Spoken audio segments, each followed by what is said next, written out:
The following is a speech that was delivered at the 2010 NAACP pep rally held on the island of Oahu.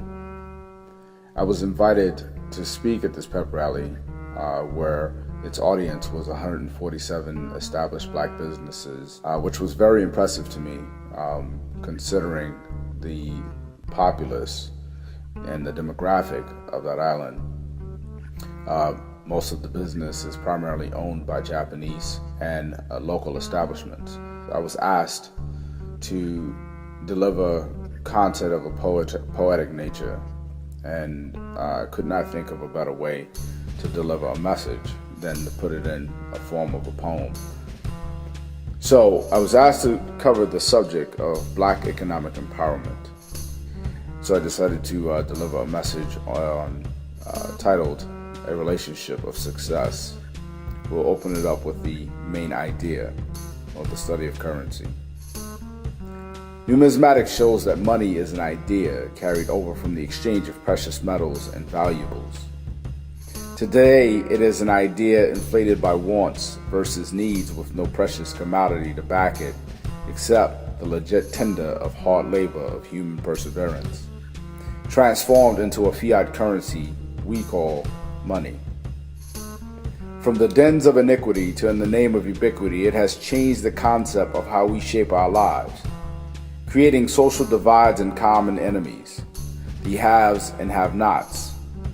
From upper class to the depths of poverty, stemming from the idea of collecting currency, a transmission from person to person as a medium of exchange, which means that there should stand a relationship between provider and consumer, a relationship hinged upon trust and faith as the current that flows between them in the form of a legal tender, a relationship that forms the bond between two people, almost like a love or marriage that is predicated on the terms, in God we trust, so we build. Let me cut away to a poem, since I did promise to deliver that. There is nothing more powerful than love. It is the commodity that is exchanged universally and is invaluable as the sunlight from above. This essence is refined and cultivated over time, although it appears the same. There's nothing more refined than a love that is evenly exchanged. So you don't have to buy this or believe it. However, if you don't develop a working relationship with God at its center, you will see that the current will begin to lose its flow. This relationship, like love, hence the poem, should empower the consumer and provider. An empowerment of increasing the capacity for individuals or groups to make choices and to transform those choices into desired outcomes. So it seems to me that the only responsible thing is to be proactively responsible in the way we provide and consume in this relationship of bride and groom. The courtship of legal tender, a process of exchanging ideas for success. But first, we must realize that an established discipline is required. We have to set a standard to measure the appropriate sacrifices that need to be made. We have to start by teaching families to set goals, save more and spend less on frivolous mess. If we must have debt, we must learn how to properly manage it. And as privately owned businesses and financial institutions, there must exist a universal relationship between you and your constituents for success. So in solution, we have to learn to let go of our vices of keeping up with the Joneses, trying to get the latest apparel and devices. We should learn more about the S&P 500 and Dow Joneses. Stop dreaming and start being responsible. Because establishing a sound future, that's priceless. The more financially irresponsible we allow our communities to be, the deeper we sink into the economic turmoil, and that's a reality. We must start with self-empowerment and become more positively infectious than the latest fashions and car commercials and life as seen on TV, filled with Blackberries and space phones, as companies make more money off of us just selling us their ringtones. There should be a focus on studying the principles behind projects like the Black Wall Street, which thrived in some of the most tumultuous times in our history. We need to find a way to tweak it and make those situations better.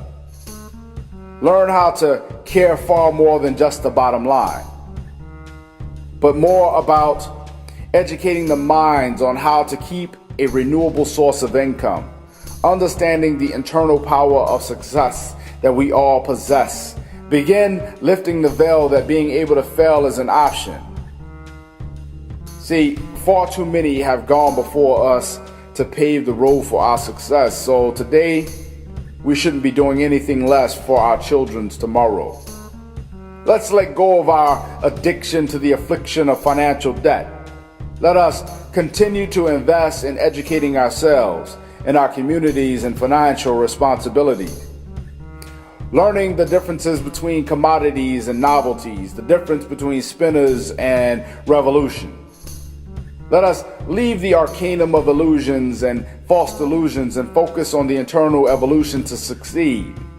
Now that's a solution. See, economic responsibility and acumen are fundamental to establishing economic empowerment.